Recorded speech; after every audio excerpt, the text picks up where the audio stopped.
What's up folks, Mike here, When Watches. Welcome to the video, and today we're going to be taking a look at how to access or how to open a Seamaster Cosmic 2000 for service.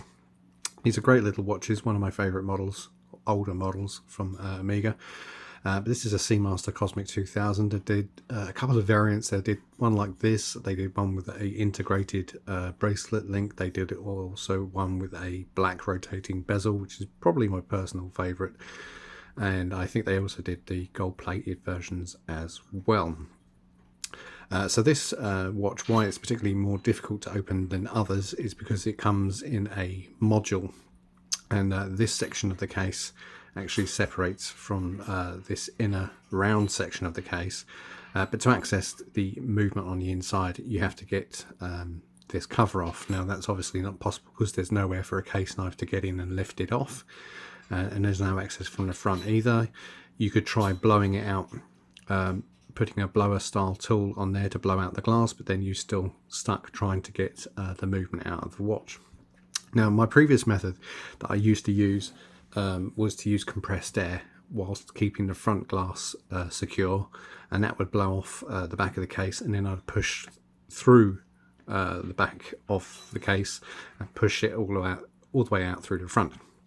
However, what I found through experimentation is that you can actually push the entire module through without having to worry about any air compressors at all.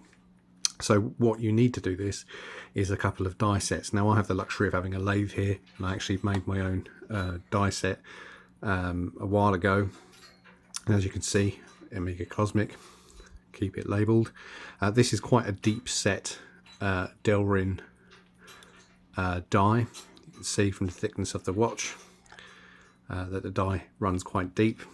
So the watch would go on there like that, and then I use a smaller die of the correct diameter to push through the case back and push the whole module out that way. And that's the way it's done. So we're going to do that. I'm going to set the camera up so it's not so much in front of my face, and we're going to see how this module comes out. So what we're going to do now is we're going to place the watch inside the case press. We want to face it dial side down into this large die. Then we'll place it inside the case press and line it up.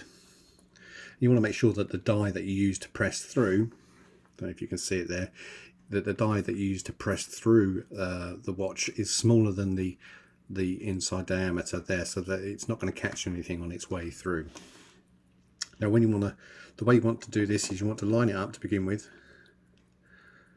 until you get it just where you want it to be. Put a little bit of tension on there and make sure that the case is running flat, which it is. And you want to slowly apply pressure to the tool and push the module through nice and slowly, nice and carefully, stopping and checking as many times as necessary until the module comes out. You'll probably hear some cracking, which is probably fairly normal, probably from the gaskets moving. You want to go nice and slow. Need to hold this die steady. I can feel the modules coming out. So there we go. Just a little bit of pressure there and the whole thing's come out. So we're going to take that out and have a look at that in a second.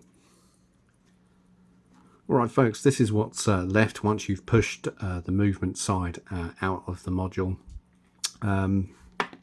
So you'll have the main case, and what you need to do here with the main case is you want to separate this outer case from this inside module metal ring.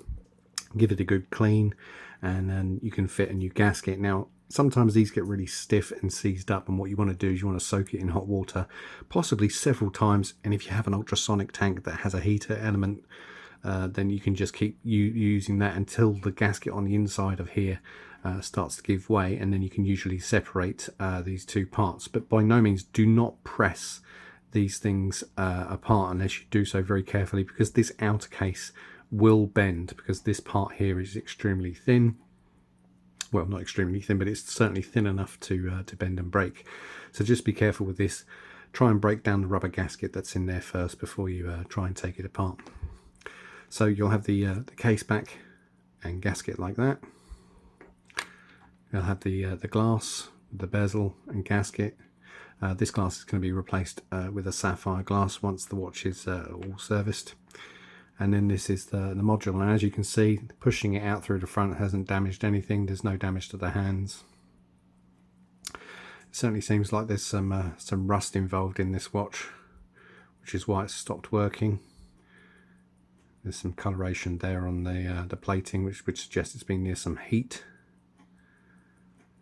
But that's yet to be investigated. But that's pretty much it. That's how you remove the movement from an Omega Seamaster Cosmic 2000. There are other methods. I used to use an older method of using compressed air, but that's a bit more finicky. I think this method, using a special die, certainly helps. And you don't have to have a special die. If you have the luxury of having a lathe in your workshop and you can create a die from Delrin, then great. But if not, I'm pretty sure you can improvise some sort of die from somewhere, or if you have a friend that has a machine shop or a lathe, you can get them to create or make a die such as this. Just measure it up against the case and the glass size and things like that, and it's fairly straightforward. But that's pretty much how I remove the module from an Omega Seamaster Cosmic 2000. And that's it for this video. I'll be back again with more videos in the future. But until then, take care and have fun.